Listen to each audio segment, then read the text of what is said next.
Masya Allah. Masya Allah. Karena kemarin sempat ramai juga, betul ya, yang ditanyakan Bang Dimas gitu ya. Sempat viral ya. Sempat viral gitu ya.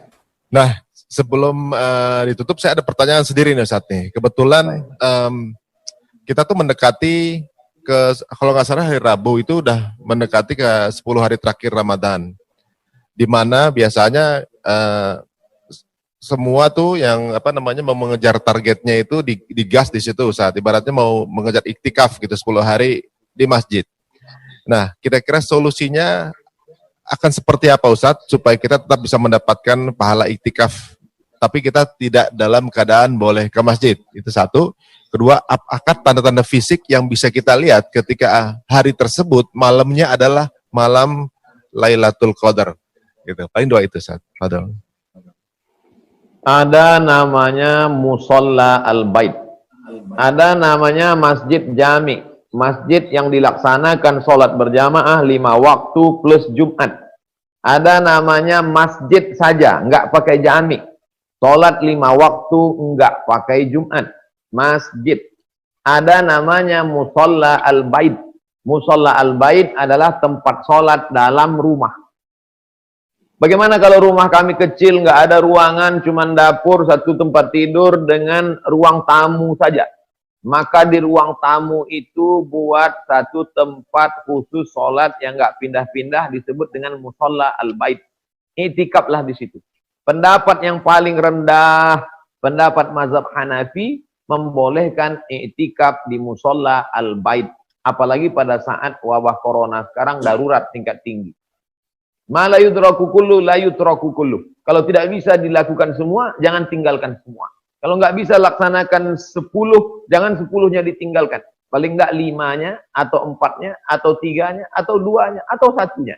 Laksanakanlah i'tikaf di Musalla Al-Bait itu, sholat subuh, habis sholat subuh, zikir sampai terbit matahari, sholat sunat isyraq. Lalu kemudian aktivitas yang lain. Biasanya malam i'tikaf. Dari mulai sholat tarawih, habis tarawih witir, habis witirnya baca Quran tadarus, habis baca Quran istirahat, bangun malam, sholat sunat wudhu, sholat sunat hajat, sholat sunat taubat, sholat sunat tasbih, sholat sunat tahajud, habis itu baca Quran, habis itu zikir, istighfar, sahur, sholat subuh, bisa nyambung. Bisa nyambung i'tikaf. Seminim-minim i'tikaf. Sependek-pendek i'tikaf adalah lebih lama dari sujud. Mazhab Syafi'i. Mazhab Maliki i'tikaf mesti menggabungkan siang dan malam 24 jam. Tapi saya pakai mazhab paling minim, mazhab Syafi'i. Seminim-minim i'tikaf lama dari sujud. Lama sujud itu berapa? 3 tasbih. Subhana rabbiyal a'la, subhana rabbiyal a'la, subhana rabbiyal a'la. Lama dikit dari sujud saja sudah i'tikaf. Nah, jadi kalau bisa dari mulai tarawih, witir, itu sudah terhitung sebagai i'tikaf. Jangan sampai kosong tidak i'tikaf sama sekali. Wallahu a'lam. Masya Allah. Mungkin tanda, ya tadi yang belum terjawab. Tentang tanda Lailatul Qadar. Jangan lagi berpikiran tadi malam kelihatannya Lailatul Qadar karena tiang-tiang listrik pada rebah bersimpuh sujud. Lalu kemudian semua air di kulkas pada beku. Lailatul Qadar adanya perubahan. Sebelum ini hatinya keras. Setelah Ramadan tahun ini saya merasakan yang luar biasa Pak Ustaz. Hati saya lembut. Sebelum ini bawaannya malas beribadah. Jadi Lailatul Qadar itu adalah perubahan. Buka tafsir Al-Kabir. Pada pembahasan surat Al-Qadar. Inna anzalnahu fi Lailatul Qadar. Allah rahasiakan tidak ada yang tahu siapa dapat haji mabrur. Allah rahasiakan tidak ada yang tahu siapa dapat taubat nasuha. Allah rahasiakan tidak ada yang tahu siapa dapat doa mustajab hari Jumat. Allah rahasiakan tidak ada yang tahu siapa dapat salat wusta. Allah rahasiakan tidak ada yang tahu siapa dapat Lailatul Qadar. Supaya apa? Supaya kita senantiasa cemas, merasa tidak dapat, dan selalu berharap ingin dapat. Takut tidak dapat, dan ingin dapat. Dan seandainya dapat, bukan menjadi orang tukang cerita kemana ke sini, tapi setelah dapat ada perubahan pribadi kita. Mudah-mudahan kita termasuk orang yang mendapatkannya dan ada perubahan setelah Ramadan. Wallahu a'lam. Masya Allah ya. Nih, luar biasa sekali ya. Banyak sekali ilmu yang bisa kita ulik dari apa yang disampaikan Ustadz Abu Somad gitu ya. Ya, jadi ternyata agama kita tuh agama yang memudahkan ya. Betul. Jadi walaupun mungkin ada berbagai hal yang tidak bisa kita lakukan, tetap selalu ada jalan keluar untuk kita mempunyai tetap cara mendekat ke jalan Allah. Masya Allah, Masya luar biasa. Allah. Dan juga kita tidak kehilangan pahala-pahala itu semua gitu Benar ya. sekali. Waduh, sepertinya waktu juga sudah menyentuh ke pukul 5. Kita tidak ingin membatasi aktivitas guru kita juga. Mungkin ada Betul. aktivitas lain juga. Dan Bagaimana? Oh, Mas Arman Masya udah Allah. buka sekarang. Waduh, alhamdulillah. Mas Arman nih, kesempatan terakhir nih. Silakan kalau ada yang mau tanya, Mas Arman. Audionya belum di unmute. Nah, silakan. Assalamualaikum warahmatullahi wabarakatuh. Pak Ustadz, gimana kabarnya? Assalamualaikum. Alhamdulillah, terima kasih Dimas udah undang ke sini. Alhamdulillah ketemu pertama kali sama Pak Ustadz. Memang belum pernah ketemu langsung ya Pak Ustadz ya, tapi insya Allah sekarang Alhamdulillah ketemu langsung di Zoom ini.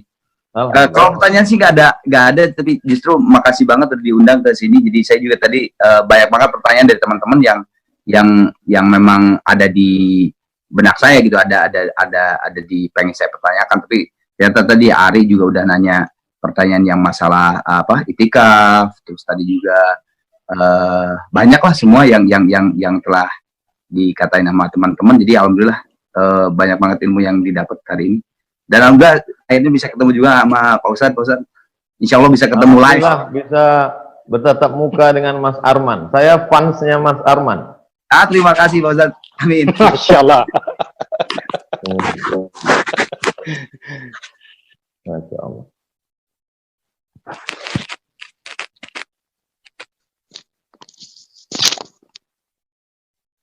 Nggak ada Ari suara. audionya Ari. Yang tentunya juga ibarat, nggak kedengeran ya? Udah, oke. Oh, siap. Dan Ustadz, sepertinya karena waktu jualah juga, sebentar lagi kita akan mendekati waktu berbuka puasa. Kira-kira apakah ada doa atau jangan terakhir buat kita, agar kita juga tetap istiqomah, tetap semangat ini, di hari ke-16 Ramadan 2020. Fadal Ustadz. Targetnya 2, siangnya siam, malamnya qiyam. Qiyam, mata terjaga. Dikit tidur, banyak ibadah. Sholat sunat diperbanyak, hatam Qur'annya dikejar, berapa target, lalu kemudian zikir. Kemudian siangnya tahan, siam artinya tahan mata, tahan telinga, tahan leher, tahan lidah, tahan bisikan pikiran, tahan hati, tahan semua. Dan pada waktu petang, berusahalah berbagi, buka puasa. Semampu kita masing-masing. Tahun ini tahun berbagi, kita banyak tetangga, sahabat dalam kesulitan.